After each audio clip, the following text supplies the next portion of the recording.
महाराष्ट्रात विधानसभेच्या निवडणुका प्रचार जोरात चालू आहे।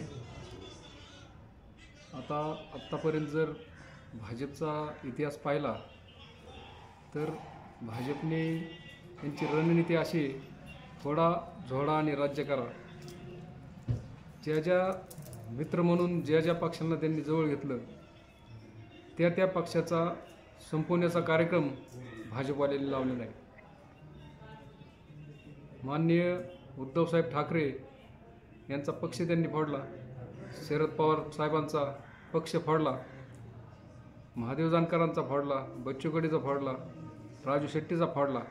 ह्या पक्ष फोडणाऱ्याला शिक्षा देण्याचं काम महाराष्ट्रातली जनता करणार आहे आणि येत्या विधानसभा निवडणुकीत महाविकास आघाडीचं सरकार प्रचंड मताने विजय होणार आहे आणि सत्ता स्थापन करणार आहे।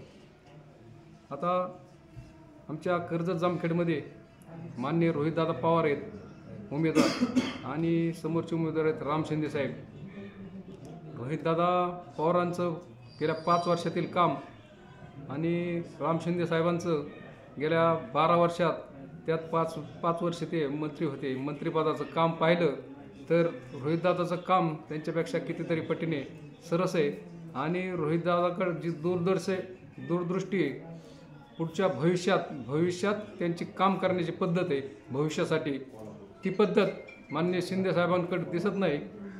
एखाद्या योजनेचा एखाद्या कामाचा पाठपुरावा शिंदे साहेबांकडून होत नाही, तसा फॉलोअप रोहितदादाकडून काम सुचवल्यापासून काम पूर्ण होईपर्यंत त्यांच्याकडून फॉलोअप होतोय आणि त्यांच्या या फॉलोअपमुळंच सर्व जनता कर्जत जामखेडमधील रोहितदादांच्या पाठीशी।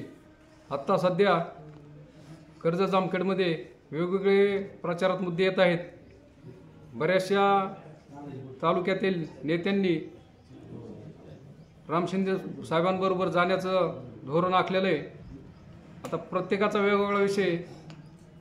जे लोक छाती ठोकून सांगत होते आम्ही शिंदे साहेबाला 2019ला कसं पाडलं, रोहितदादांना कसं आम्ही आणलं, तेच लोक आज रोहितदादाच्या नावाने रोहितदादांना विरोध करून शिंदे साहेबाबरोबर आहेत। अशा पद्धतीचं राजकारण यापूर्वी कधी नव्हतं, ते आता सुरू झालेलं आहे। परवाच पाशा पटेल यांच्या सभेत जामखेडमध्ये सभा झाली आणि त्यांच्या सभेत पाशा पाटलांनी जे महिलाबद्दल जे वक्तव्य केलं ते अतिशय निंदनीय आहे।